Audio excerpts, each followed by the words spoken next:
Hello everyone, and welcome to the I Didn't Know ClearPoint Could Do That webinar series. Today we are introducing a shiny new version of ClearPoint, ClearPoint 11. If you could smell this release, it would be a brand new car, leaves turning in the fall, and a pie out of the oven all in one.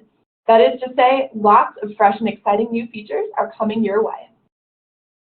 Before we get started, here are your smiling hosts. I'm Catherine, and back joining me today is the Michael Jordan of ClearPoint Webinars. Yep, it's me, Joseph. I'm back on the webinars for now. So as a few housekeeping announcements, we will be recording this session and we'll make it available within a week. The webinar will last about 25 minutes with time for questions at the end. So you can submit your questions to support@clearpointstrategy.com. Any that we don't answer at the end, we'll follow up with by email. And on our last installment, we tackled part 2 of our project and workflow management series. So if you're interested in learning more about Gantt charts, workflow, and action items, I'd highly recommend checking out that recording on our blog, support center, or Vimeo channel. Just search webinar. Now, just like your favorite stand-up comic on a holiday Netflix special, we've got some new material to work with today with our release of ClearPoint 11. So we'll start out with some new and improved navigational elements. We'll introduce the recycling bin, a brand new feature of ClearPoint. We'll dive into some improvements to summary reports and to the strategy map editor, show you some upgrades to detail pages, and talk about our robust new notification features. So please do submit any questions you have to that address there on the screen, support@clearpointstrategy.com, and we'll answer as many as possible at the end. So let's get started. Let's do it. We are flying the friendly skies here at Upward Airlines today, and as we dive in, I want to point out a helpful new navigational feature that you can find in the control panel under Documents. Now you'll see here already that the list of items is a lot smaller and neater. So if I click on Briefing Books, I'm going to see all of my briefing book templates here on the page. And from this page, I can generate, duplicate, delete, and edit these templates. Then if we look up in the top right corner, we'll see a blue toggle similar to what we have elsewhere in ClearPoint, in My Favorites and My Scorecard, for example, as well as the reporting period and reporting frequency pages under admin options. So let's click on the right side of this toggle where the PDF icon is, and here's where I'm going to see a list of my generated briefing book reports. So I could easily download them later from here or keep an eye on what other users are exporting by clicking on All Users. So the change here is that instead of having two separate pages called Create Briefing Book and Briefing Books indented under Documents, I can just click on Briefing Books from this nice clean list and toggle to find all related things to these PDF reports.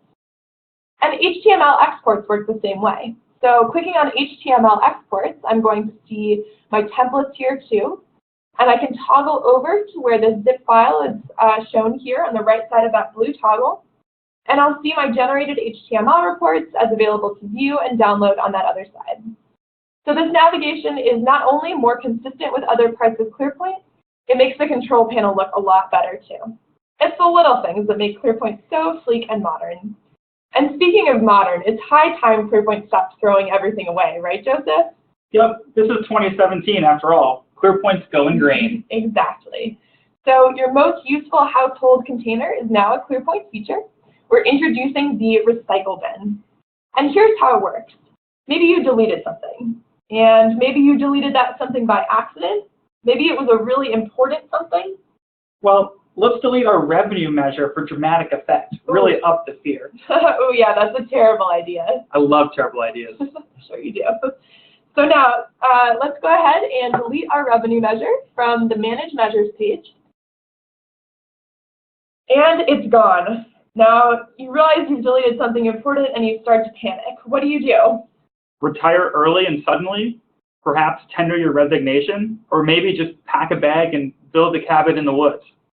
All pretty solid ideas, but there's no need for that today. We'll just click on our recycle bin. And here we can see a list of all elements deleted within the last 30 days, including right here at the top, our revenue measure.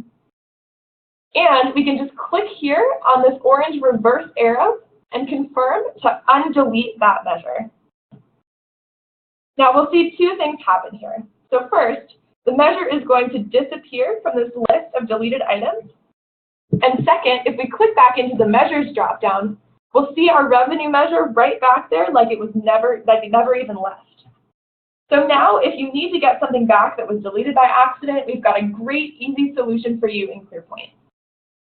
And before we hop off this recycle bin page, you'll notice that there's a delete button next to every item as well. So if you're adamant about keeping clutter down and want to permanently delete something from your account right away, you can make a permanent delete from the recycle bin page. Otherwise, any deleted elements will stay in this list for 30 days for your recycling pleasure. And if that isn't helpful enough, there's another way to undelete something as well without even having to go to this recycle bin page. Let's click back into Manage Measures. And we're feeling pretty risky, so we'll go ahead and delete that revenue measure again. Sorry, revenue. And at the top, we're going to see this option to show deleted. Now, this will show any measures deleted within the past 30 days in this scorecard. So let's check that on. And look what's popped back up here. We can see revenue. It's clearly differentiated from the other measures in this list. So there's a red deleted bubble letting you know that it's a deleted measure. We can see a timestamp for when the revenue measure was deleted. And we can use our undelete arrow right on the Manage Measures page to add it back to the list. Nice, Catherine. So let's say you're in the scorecard and you swear that a measure used to be there. Well, now it seems that you can just show the deleted metrics to make sure it wasn't deleted, and if it was, you can recover it on the spot. Easy peasy. So easy. So let's explore another helpful scenario here. We'll click down into our ticket price differential measure, where we're tracking our own numbers as well as industry metrics. Now say that you came out of a meeting thinking that you no longer needed to have this industry information in your scorecard. So we'll head right into the Edit Measure window to Measure Series and get rid of the industry series. So we click Save,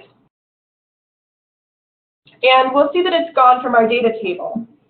But now we're realizing that we actually really did need this in our account because it's being used in another calculation, so that information is important to have there. Well, what now?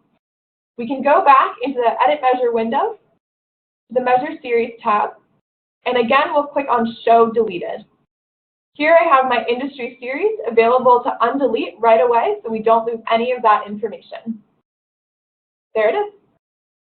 It's almost too easy. I can see myself deleting and undeleting stuff just for fun. I think you can also undelete summary reports, reporting periods, and more. Well, it's good that you can have that to do in your free time. So we'd love to say that ClearPoint has gone zero waste, but if you've got outdated or irrelevant elements cluttering your account, well, those are just meant to be deleted forever. So keep in mind that the elements in the recycling bin stick around for 30 days, so you've got a full month or full lunar cycle, if that's how you track your time, to undelete the measures. And after that time, they'll be removed from your account. Awesome. Well, a month should be more than enough time to figure out if you missed something or not. Definitely. Well, honestly, I tried to think of some really creative and clever way to transition to our next topic, but I just couldn't. So here's the roughest segue from one topic to another all day. Let's talk about summary reports. There, we've segued. So several things have been done with summary reports, and I'm overjoyed. But first, I'm going to go ahead and jump into our Executive Measures with Analysis summary report. Here we have a pretty standard summary report. It looks nice and does exactly what it's supposed to, summarizes my measures. However, you're a very observant audience, so you can see that Find and Report has moved up to the top to encourage searching within your summary report for measures.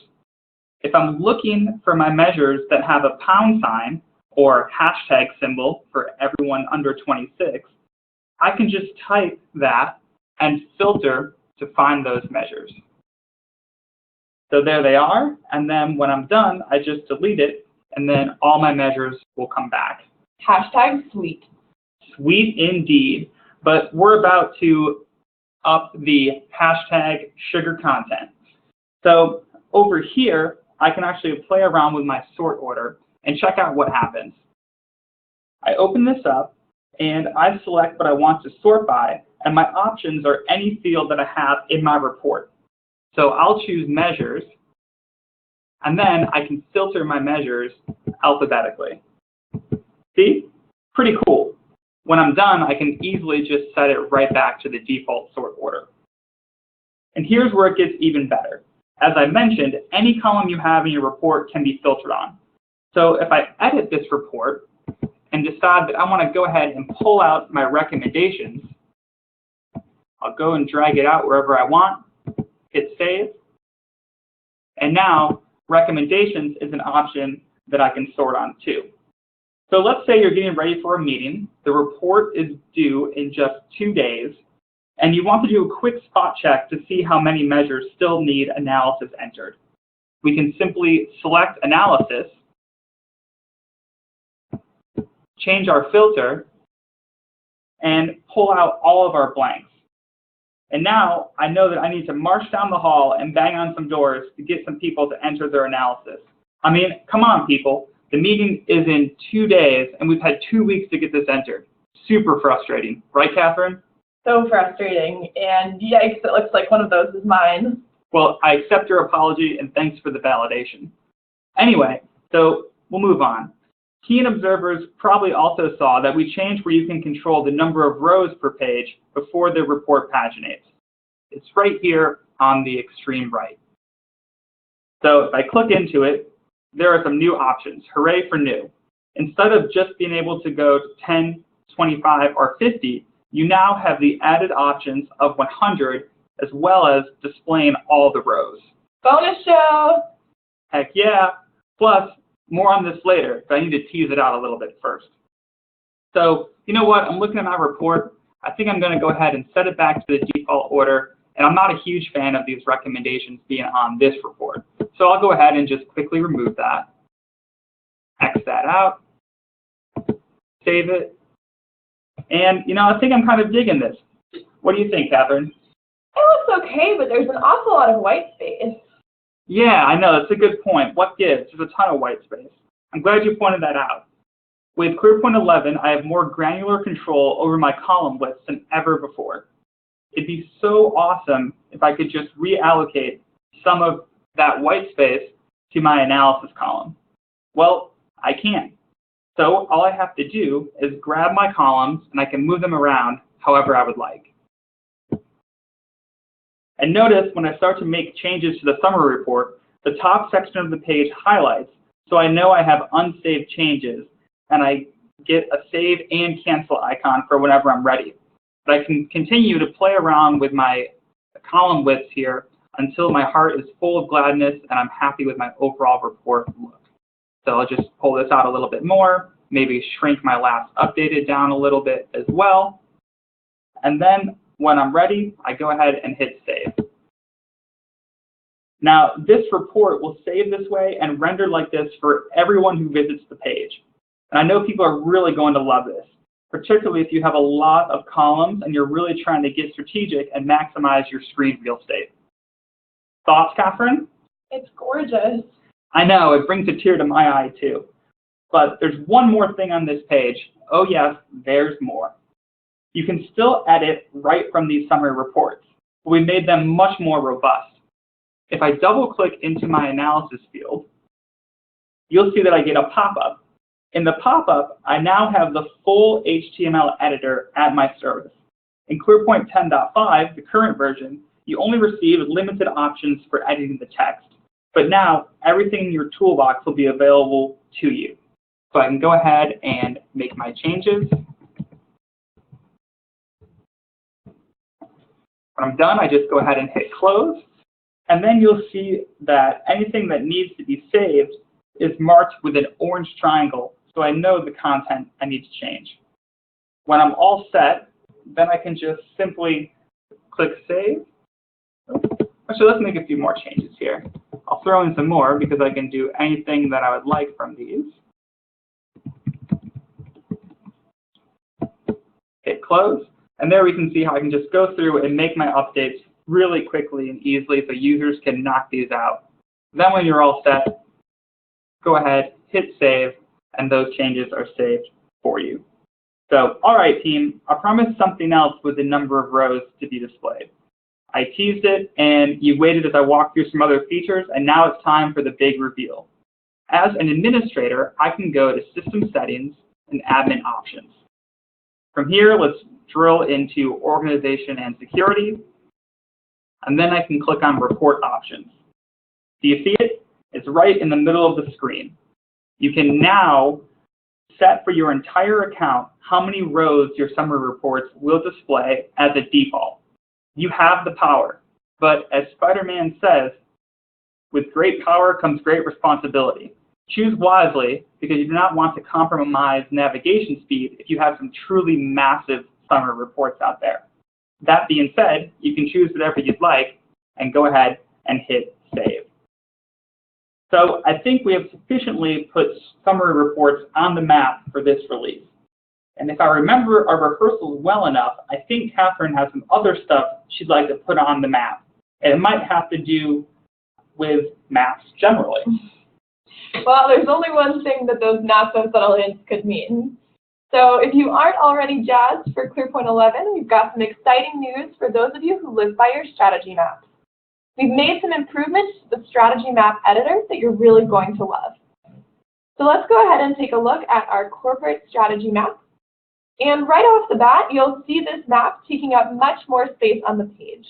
This was a feature that many of you wanted to see, and we're hopeful that it will make it easier for you to view and use your strategy maps during meetings and presentations. All right, now let's click to edit that map.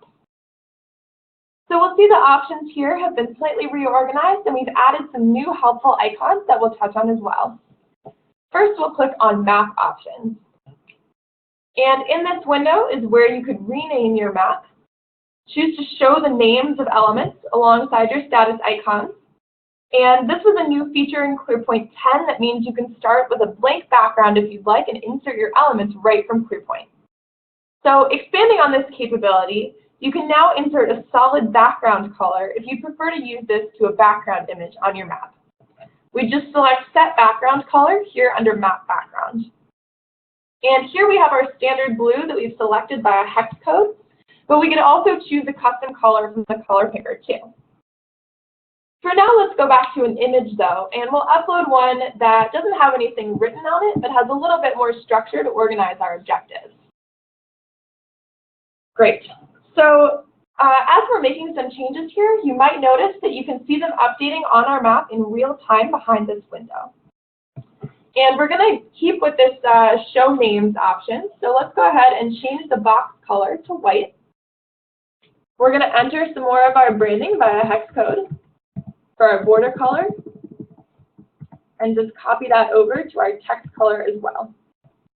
Now we have some further options here. We can change the width of the boxes in which our elements are going to display. So we can do this via slider as well. We can change the border width to make it thinner or thicker. And the corner radius can go from all the way circular to all the way square. So we'll just give it a nice little rounded edge. All right, looks like we're done here. I'll click close and we can see our map taking shape already. Now, before we dive into those buttons in the top right, I'm going to just do a little bit of reorganization here to make things look neat and tidy. And I'll try to go quickly because I know you're all excited to see these new options for strategy maps. I know, I'm excited. Keeping you in suspense. All right, almost done. Just a couple more to drag and drop. And now for the fun part. So if I select multiple here, just by clicking on these elements, I'm going to see really easily that they've turned orange. I have an X here in the top right if I wanted to remove multiple elements from the map, but I don't, so I'll just cancel out here. And instead, I'm going to click on this icon here to vertically align these elements. Now that was so easy. They're all right in place now.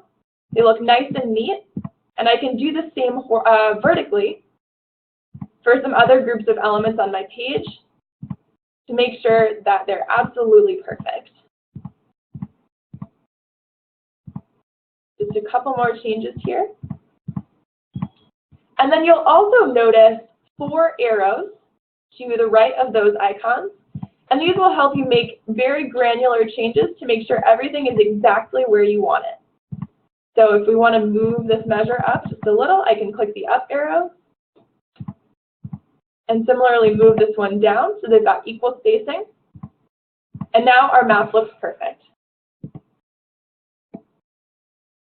We'll click Save and see that ClearPoint 11 Strategy Map Editor has even more capabilities now to let you make awesome maps right from within ClearPoint. And we all know that strategy maps allow you to drill down into detailed pages. So let's do that and chat a bit about detail pages. After all, the devil is in the details. Not sure of the relevance of that quote here, but oh well, I think it sounds kind of cool. So I'll dive into one of my objectives. Let's say our top one here, increase shareholder value. Yep, it's a detail page. Well, on my detail page, you've always had the choice to make changes directly on the page or edit the element overall by clicking the pencil icon in the upper right corner. For those of you who make changes on the detail page, like myself, this is going to be your new best friend. If you like to make changes via the pencil icon in the upper right, this might just make you reconsider. So check this out. I'll double click into the analysis field. And you will see something similar to what we saw when we were making changes on our summary reports. The same logic applies here. So if I make a change to my analysis field, we'll see that orange triangle appear for the fields that need to be saved. And we can make the inline changes throughout the page with just one save. So I can move down here to recommendations, double click, express my happiness, and continue to make changes. Now you used to have to save each field individually, but now we can just continue on the page, double clicking in fields we want to change, and only hit save once when we're done for good. So I'll head down here and maybe even add something to my description. Profits are good. So this is a huge, huge time saver. And also, notice how as I move down the page, that bar will come with me. That makes it easier to keep in mind which objective I'm on, and I can save from anywhere. So it's great for anyone who has really large detail pages. I'm all set, so I'll go ahead and just click Save. There we go. What do you think, Catherine? Oh man, I'm totally making my updates this way from now on. I know, it's totally epic. So obviously here I'm on an objective, but this is going to work the same way for all of my element detail pages. So you've been notified of this way to approach making changes, and I think it's time for me to hand the reins back to Catherine so she can notify you about some changes to notifications in ClearPoint. Thanks, Joseph. We definitely wouldn't want to end the webinar without showing off our improvements to notifications. So we've got several new, more robust options based on your feedback, and we're excited to introduce them to you now. Let's click on Notifications from under Notifications and Reminders. And here again, we've got a toggle in the top right. So on this first page, I can see all previous notifications that I've been alerted to in ClearPoint.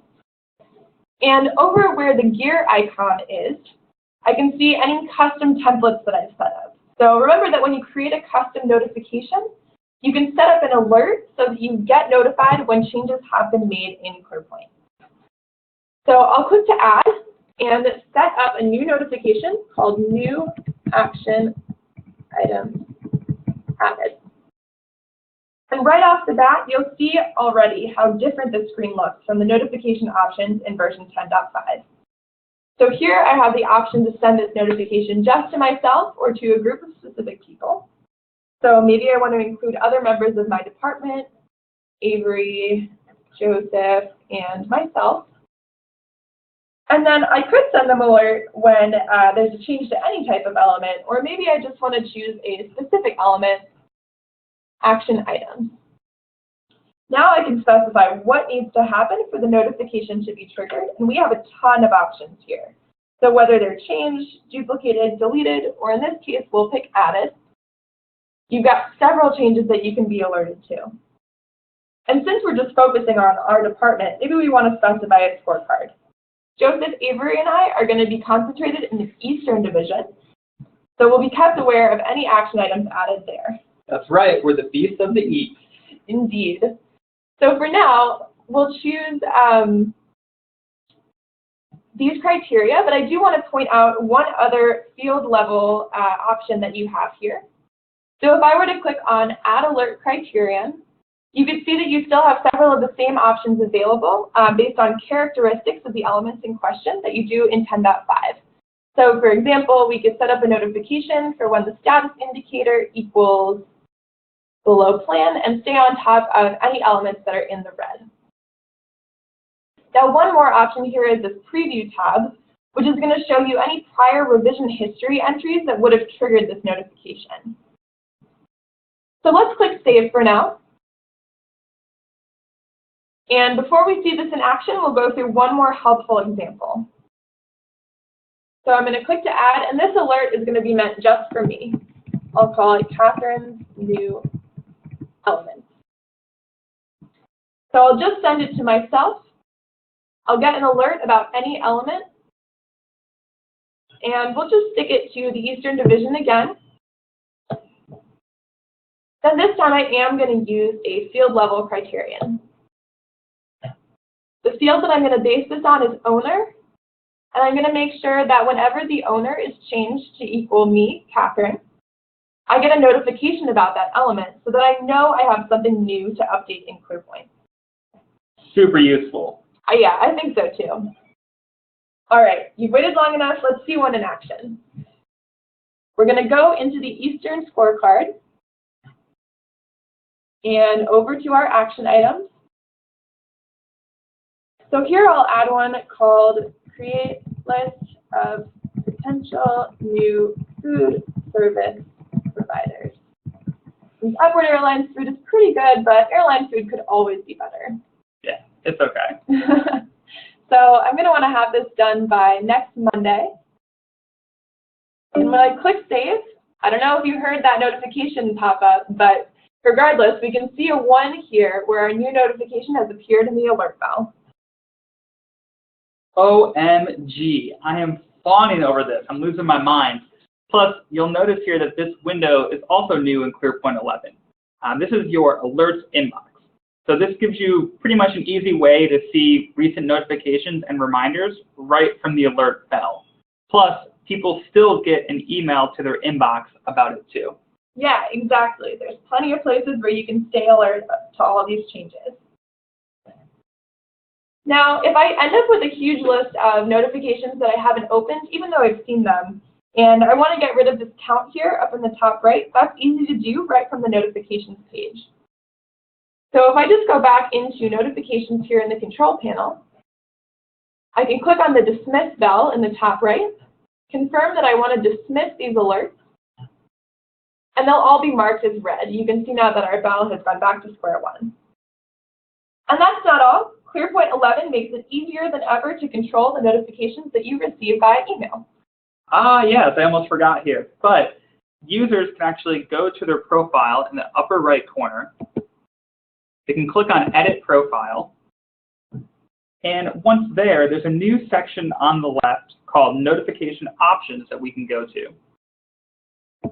When we do that, from here, we can turn the sounds of a new alert on or off. Plus, we have all these other options here. So we can choose which types of actions we want to be notified about via email and whether or not we would prefer to hear about them as they happen. We can hear about them in a digest format that happens once daily or not hear about them at all. So good deal. You have options now and choice is a good thing. Well, I know there have been several questions coming in during the webinar, so let's jump into those before we're out of time. Good idea. Yep, there are several questions that have come in here. So one of these is, what level of users can use the notifications feature? And for that, the answer is updaters and above. So any user type with a license can create notifications for themselves to stay on top of changes. Awesome. Yeah. So Joseph, here's another good one. Maybe you can tackle this one. What other elements are able to be recovered in the recycle bin besides series and measures? Great question. So you're also able to recover summary reports, periods, and any elements that have been deleted. Plus, you can recover scorecards as well. Yeah, it's going to be a really robust, awesome feature to keep you on top of any accidental deletes. And here's another one. Will those reports keep their sort order based on the field you select? Oh, yes, good question. Let's see. Let me dive into a report here and give you an idea around that. So we'll go to the series icon measure summary report. And if I want to change the sort order based on the measure, I can do that. And then if I navigate to somewhere else in ClearPoint, say to look at my initiatives, when I come back and look at my series icons report, you'll see that that sort order is maintained. So within the same ClearPoint session, those sort orders are going to be maintained for you as you navigate around the tool. So kind of a long-winded answer, but the Reader's Digest version, yes. Awesome. That'll be super helpful. And last question we have time for today is, when is this release going to be available? So ClearPoint 11 is coming to a monitor near you in late August, and you can be sure to stay tuned for some additional alerts about that release as we get towards the end of the month.